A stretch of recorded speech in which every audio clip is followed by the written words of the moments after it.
ನಮಸ್ತೆ Deere aspirants, ನಾನು ನಿಮ್ಮ ಪ್ರೀತಿಯ ಕಿಟ್ಟಿ ಸರ್.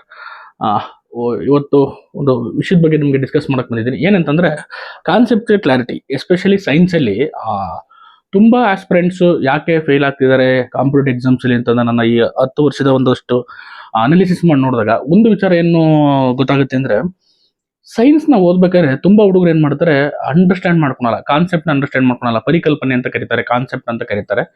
ಅದನ್ನ ಅಂಡರ್ಸ್ಟ್ಯಾಂಡ್ ಮಾಡ್ಕೊಳಲ್ಲ. ಸುಮ್ಮನೆ ನಾರ್ಮಲ್ ಆಗಿ ಏನು ಮಾಡ್ತಾರೆ, ಯಾವುದೋ ಒಂದು ಬುಕ್ ತೊಗೊತಾರೆ, ಓದ್ಕೊಂಡು ಹೋಗ್ತಾರೆ. ಅದರಲ್ಲಿ ಫ್ಯಾಕ್ಟ್ಸ್ ಮಾತ್ರ ಕೊಟ್ಟಿರ್ತಾರೆ, ಕಾನ್ಸೆಪ್ಟ್ ಕ್ಲಾರಿಟಿ ಇರಲ್ಲ.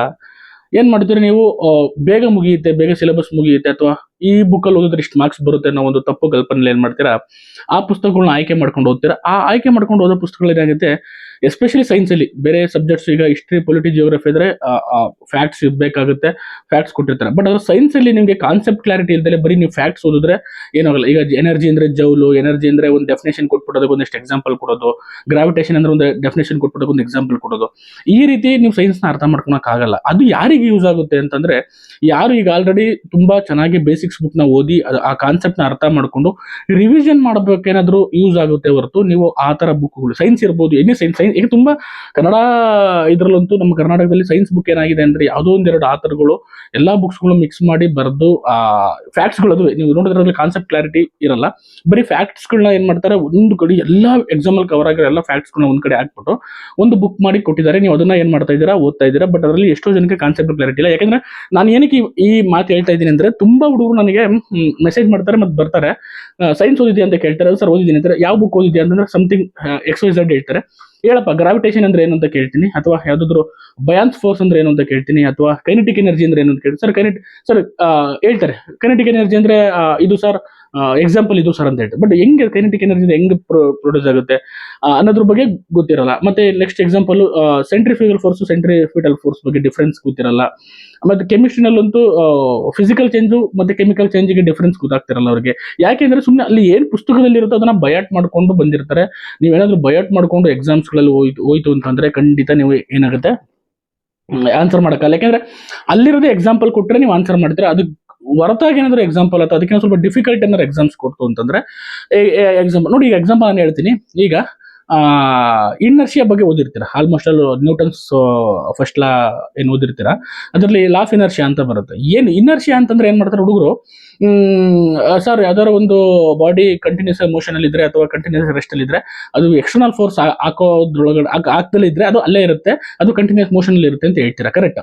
ಆದ್ರೆ ಎಷ್ಟೋ ಹುಡುಗರಿಗೆ ಡೆಫಿನೇಷನ್ ಗೊತ್ತಿರಲ್ಲ. ಒಂದು ಲಾ ಆಫ್ ಇನರ್ಷಿಯಾ ಅಂತ ಯಾಕೆ, ಇನರ್ಷಿಯಾ ಅಂತಂದ್ರೆ ಮೀನಿಂಗೇ ಗೊತ್ತಿರಲ್ಲ ಎಷ್ಟೋ ಹುಡುಗರಿಗೆ. ಅರ್ಥ ಆಗ್ತಿದೆ. ಆಮೇಲೆ ಅದಕ್ಕೆ ಎಕ್ಸಾಂಪಲ್ಸ್ ಏನು ಬುಕ್ಕಲ್ಲಿ ಕೊಟ್ಟಿರ್ತಾರೆ, ಈಗ ಪ್ರೆಸೆಂಟ್ ಬುಕ್ಕಲ್ಲಿ ಏನು ಕೊಟ್ಟಿದ್ದಾರೆ ಅದನ್ನ ಮಾತ್ರ ಹೇಳ್ತಾರೆ. ಏನು ಸರ್ ಬಸ್ಸಲ್ಲಿ ನಿಂತಿರ್ತೀವಿ, ನಾವು ಬಸ್ಸಲ್ಲಿ ಬ್ರೇಕ್ ಹೊಡೆದಾಗ ಮುಂದಕ್ಕೆ ಹೋಗ್ತೀವಿ, ಅಥವಾ ಬಸ್ಸಿಂದ ಇಳಿಬೇಕಾದ್ರೆ ನಾವು ಇಳಿದ್ಮೇಲೆ ಸ್ವಲ್ಪ ಓಡಬೇಕಾಗ್ತಿದೆ ಹೇಳ್ತಾರೆ. ಅದು ಇದೇ ಎಕ್ಸಾಂಪಲ್. ನಾನು ಮಾವಿನ ಮರದಲ್ಲಿ ನಾವು ಮಾವಿನ ಮರದಲ್ಲಿ ಮಾವಿನ ಹಣ್ಣುಗಳು ಜೋತ್ ಬಿದ್ದಿರ್ತವೆ.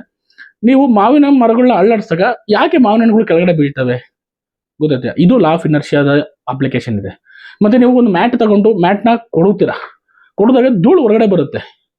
ಆ ಧೂಳು ಹೊರಗಡೆ ಬರೋ ಕಾರಣ ಏನು ಗೊತ್ತಾಗ್ತಿದೆ. ಈ ರೀತಿ ಒಂದು ಕಾನ್ಸೆಪ್ಟ್ ನಿಮ್ಗೆ ನೀಟಾಗಿ ಅರ್ಥ ಆಗಿದ್ರೆ ಎಲ್ಲದಕ್ಕೂ ಇನರ್ಷಿಯಾ ಇರುತ್ತೆ. ಅರ್ಥ ಆಗ್ತಿದೆ ಎಲ್ಲದು ಅಂದ್ರೆ ಲೈಕ್ ಹೇಳ್ತಿರೋದು, ಒಂದು ಕಾನ್ಸೆಪ್ಟ್ ನೀವು ಚೆನ್ನಾಗಿ ಅರ್ಥ ಮಾಡ್ಕೊಂಡ್ಬಿಟ್ರೆ ಅದು ಅಪ್ಲಿಕೇಶನ್ ಯಾವ್ದಾದ್ರು ಕೇಳಿ, ನಿನ್ಗೆ ಇನರ್ಷಿಯಾನೇ ಅರ್ಥ ಆಗಿಲ್ಲ ಅಂತಂದ್ರೆ, ಅಥವಾ ಆ ಕಾನ್ಸೆಪ್ಟ್ ಇನರ್ಷಿಯಾ ಅಂತಂದ್ರೆ ಏನು, ಜಡತ್ವ ಅಂದ್ರೆ ಏನು, ಒಂದು ವಸ್ತುವಿನ ಜಡತ್ವ ಇರುತ್ತೆ, ಯಾಕಿರುತ್ತೆ ವಸ್ತುವಿಗೆ ಜಡತ್ವ ಗೊತ್ತಾಗ್ತಿದ್ಯಾ? ಇದು ನಿಮ್ಗೆ ಆ ಕಾನ್ಸೆಪ್ಟ್ ಕ್ಲಾರಿಟಿ ಸಿಗ್ಲಿಲ್ಲ ಅಂತಂದ್ರೆ ಖಂಡಿತ ನೀವು ಯಾವುದೇ ಬೇರೆ ಅಲ್ಲಿ ಬುಕ್ಕಲ್ಲಿ ಕೊಟ್ಟರೆ ಎಕ್ಸಾಂಪಲ್ ಬಂದ್ರೆ ಮಾತ್ರ ನೀವು ಆನ್ಸರ್ ಮಾಡ್ತೀರಾ. ಅದು ಬಿಟ್ಟು ಹೊರತಾಗಿ ಏನಾದ್ರು ನೀವು ಬೇರೆ ಎಕ್ಸಾಂಪಲ್ಸ್ ಬಂದ್ರೆ ಅರ್ಥ ಮಾಡ್ಕೊಳಕ್ಕಾಗಲ್ಲ. ಇದನ್ನೇ ಮಾಡ್ತಿರೋ ತಪ್ಪು ನೀವು. ಗೊತ್ತಾಗ್ತದೆ. ಈಗ ಹುಡುಗ ಒಂದು ಎಕ್ಸಾಂಪಲ್ ನಾನು ಮೆಸೇಜ್ ಕಳಿಸಿದ್ದಾನೆ. ಸರ್, ಒಂದು ಗಾಜಿನ ಲೋಟದಲ್ಲಿ ಇರುವ ನೀರಿನ ಮೇಲೆ ತೇಲುತ್ತಿರುವ ಮಂಜುಗಡ್ಡೆಯ ತುಂಡು ಕರಗಿದಾಗ ಗಾಜಿನಲ್ಲಿರುವ ನೀರಿನ ಮಟ್ಟವು ಏನಾಗುತ್ತದೆ ಅಂತ ಕ್ವಶನ್ಸ್ ಬಂದಿದೆ. ಯಾವ್ದು ಎಕ್ಸಾಂಪಲ್ ಬಂದಿದೆ, ಆಲ್ರೆಡಿ ತುಂಬಾ ರಿಪೀಟೆಡ್ ಕ್ವಶನ್ ಬಂದಿದೆ. ಸರ್, ಇದಕ್ಕೆ ಆನ್ಸರ್ ಗೊತ್ತಾಗ್ತಾ ಇಲ್ಲ, ಒಂದೊಂದ್ ಕಡೆ ಒಂದೊಂದು ಕೊಟ್ಟಿದ್ದಾರೆ, ಡಿಫ್ರೆನ್ಸ್ ಕೊಟ್ಟಿದ್ದಾರೆ, ನನಗೆ ಆನ್ಸರ್ ಯಾವುದು ಅಂತ ಗೊತ್ತಾಗ್ತಿಲ್ಲ. ಈ ದಡ್ಡ ಆನ್ಸರ್ ಹುಡುಕ್ತಿದ್ದಾನೆ, ಅಲ್ಲಿರೋ ಕಾನ್ಸೆಪ್ಟ್ ನ ಅರ್ಥ ಮಾಡ್ಕೊಂಡು ಹೋಗ್ತಾ ಇಲ್ಲ. ಅವ್ನಿಗೆ ಆನ್ಸರ್ ಬೇಕಷ್ಟೇ. ಸರಿ, ಈ ಬುಕ್ಕಲ್ಲಿ ಅದನ್ನ ಕೊಟ್ಟಿದ್ದಾರೆ, ಈ ಬುಕ್ಕಲ್ಲಿ ಇದನ್ನ ಕೊಟ್ಟಿದ್ದಾರೆ. ಇವನೇ ಕಾನ್ಸೆಪ್ಟ್ ಅರ್ಥ ಮಾಡ್ಕೊಂಡಿದ್ರೆ ಇದು ಈ ಕ್ವಶನ್ಸ್ ನನಗೆ ಕೇಳ್ತಾ ಇರಲಿಲ್ಲ ಅವನು. ಅರ್ಥ ಆಗ್ತಿದ್ಯಾ? ಏನಕ್ಕೆ ಅಂದ್ರೆ, ಮಂಜುಗಡ್ಡೆ ತೇಲುತ್ತಿರುವಾಗ ಅದು ತನ್ನದೇ ಆದ ತೂಕಕ್ಕೆ ಸಮನಾದ ನೀರವನ್ನು ಸ್ಥಳಾಂತರಿಸುತ್ತದೆ. ನೀವೇನಾದ್ರು ಒಂದು ನೀರಿಗೆ ಒಂದು ಗ್ಲಾಸ್ ಲೋಟಕ್ಕೆ ಎಕ್ಸಾಂಪಲ್, ಯಾರಾದ್ರೂ ಲೋಟ ಮನೆಯಲ್ಲಿ ಇರುತ್ತಲ್ಲ, ನೀವು ಫ್ರಿಜ್ ಅಲ್ಲಿ ಇರೋ ಒಂದು ಐಸ್ ಕ್ಯೂಬ್ ತಗೊಂಡು ನೀರಿಗೆ ಹಾಕ್ಬಿಟ್ಟು ಒಂದು ಹಾಕಿ, ಅವಾಗ ಎಷ್ಟು ನೀವು ಐಸ್ ಕ್ಯೂಬ್ ಹಾಕ್ತಾಗ ಅದು ಆಲ್ರೆಡಿ ಅದ್ರದ್ದು ಸ್ಥಳ, ಅದ್ರದ್ದು ಏನು ಮಾಸ್ ಇದೆ, ಅದ್ರದ್ದು ಗಾತ್ರ ಏನಿದೆ ಅಥವಾ ಅದ್ರದ್ದು ತೂಕ ಏನಿದೆ ಅಷ್ಟು ನೀರಿನದು ಸ್ಥಳಾಂತರಿಸಿರುತ್ತೆ.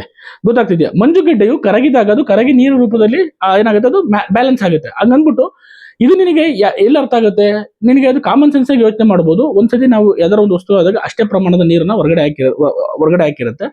ಇದು ಎಲ್ಲಿ ಬರುತ್ತೆ ಗೊತ್ತಾಗ್ತಿದೆಯಾ? ಇದು ಎಲ್ಲಿ ಬರುತ್ತೆ ಅಂತಂದ್ರೆ ಬಯಾನ್ಸ್ ಫೋರ್ಸ್ ಅಥವಾ ಆರ್ಕಿಮಿಡಿಸ್ ಪ್ರಿನ್ಸಿಪಲ್ ಅಲ್ಲಿ ಬರುತ್ತೆ. ಗೊತ್ತಾಗ್ತದೆ, ಯಾವುದೇ ವಸ್ತುಗಳು ನಾವು ನೀರಿನಲ್ಲಿ ಹಾಕಿದಾಗ ಅಷ್ಟೇ ನೀರನ್ನ ಸ್ಥಳಾಂತರಿಸುತ್ತೆ ಅಥವಾ ಅಷ್ಟೇ ಸ್ಥಳವನ್ನು ಆಕ್ರಮಿಸಿಕೊಳ್ಳುತ್ತೆ ಅಂತ ಹೇಳ್ತಾರೆ. ಗೊತ್ತಾಗ್ತದೆ. ಆದ್ದರಿಂದ ನೀರಿನ ಪ್ರಮಾಣಕ್ಕೆ ಸಮನಾದ ಪ್ರಮಾಣ ನೀರಿನಲ್ಲಿ ಎಕ್ಸಾಕ್ಟ್ ಮಾಡಿರ್ತದ್ದು.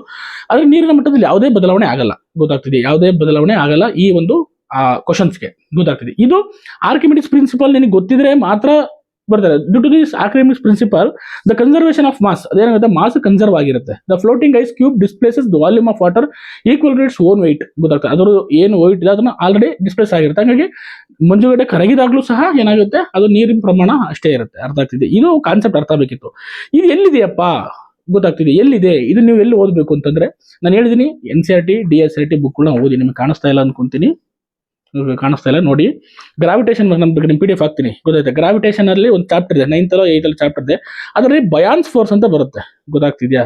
ಬಯಾನ್ಸ್ ಫೋರ್ಸ್ ಅಂತ ವಿತ್ ಎಕ್ಸಾಂಪಲ್ಸ್ ನೋಡಿ. ಇಲ್ಲಿ ಬಯಾನ್ಸ್ ಫೋರ್ಸ್ ವಿತ್ ಆಕ್ಟಿವಿಟಿ ಮಾಡಿ ತೋರಿಸಿದ್ದಾರೆ. ನನಗೆ PDF ನಿಮ್ಗೆ ತೋರಿಸ್ತಾ ಇಲ್ಲ, ಇದರಲ್ಲಿ ನೋಡಿ.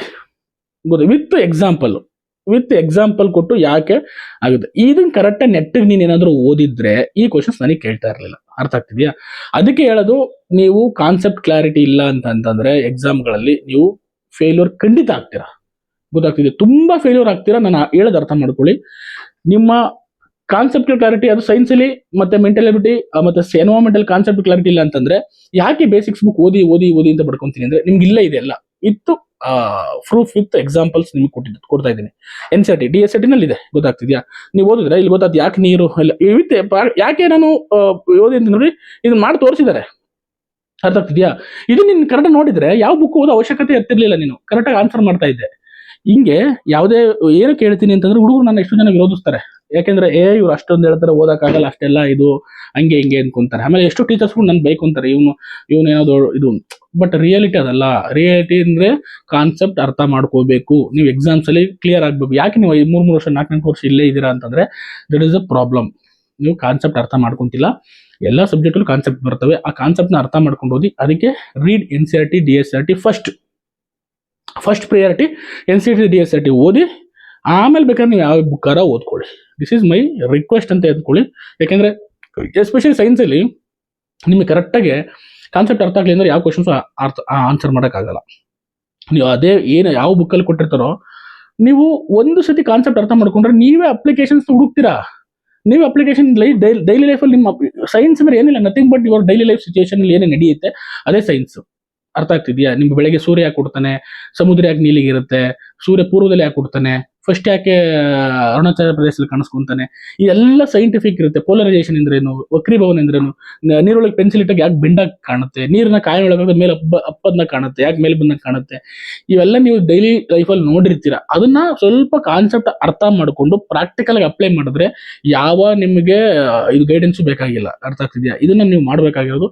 ಆಮೇಲೆ ಇನ್ನೊಂದು, ನಮ್ಮ ಹೈಸ್ಕೂಲ್ಗಳಲ್ಲಿ ಈ ತರ ಕರೆಕ್ಟಾಗಿ ಕಾನ್ಸೆಪ್ಟ್ ಕ್ಲಾರಿಟಿ ಕೊಟ್ಟಿರಲ್ಲ. ಗೊತ್ತಾಗ್ತಿದೆ? ಅದಕ್ಕೋಸ್ಕರ ತಿಳ್ಕೊಳ್ಳಿ, ನಾನು ಹೇಳೋದನ್ನ ಅರ್ಥ ಮಾಡ್ಕೊಳ್ಳಿ. ನೀವು ಎಷ್ಟು ಕಾನ್ಸೆಪ್ಟ್ ಕ್ಲಾರಿಟಿ ತಗೊಂತೀರ ಅಷ್ಟು ಬೇಗ ಸಕ್ಸಸ್ ಆಗ್ತಾರೆ ಎಕ್ಸಾಮ್ಸ್ ಅಲ್ಲಿ ಅಂತ ಹೇಳ್ತಾ ಸೈನ್ಸ್ನ ಚೆನ್ನಾಗಿ ಓದ್ಕೊಳ್ಳಿ. ಗೊತ್ತಾಗ್ತಿದೆಯಾ? ತುಂಬಾ ಜನ ನನ್ನ ಕೇಳ್ತಿದ್ದಾರೆ, ಸರ್ ಸೈನ್ಸ್ ಕ್ಲಾಸ್ ಮಾಡಿ ಅಂತ.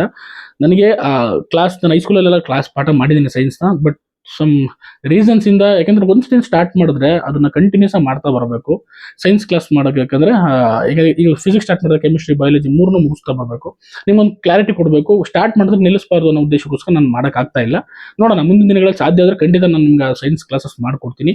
ಕಾನ್ಸೆಪ್ಟ್ ಕ್ಲಾರಿಟಿ ಅಂಡರ್ಸ್ಟ್ಯಾಂಡ್ ಮಾಡ್ಕೊಡ್ತೀನಿ. ನಿಮ್ಗೆ ಆ ಬುಕ್ ಅಟ್ಲೀಸ್ಟ್ ನಿಮ್ಗೆ ಏನಾಗುತ್ತೆ 6th 7th ಅಲ್ಲಿ ಏನಿದೆ, ಯಾವ್ದನ್ನ ಓದಬೇಕು ಅನ್ನೋದಾದ್ರೂ ಎಕ್ಸ್ಪ್ಲೇನ್ ಮಾಡೋ ಪ್ರಯತ್ನ ನಾನು ಮುಂದಿನ ದಿನದಲ್ಲಿ ಮಾಡ್ತೀನಿ.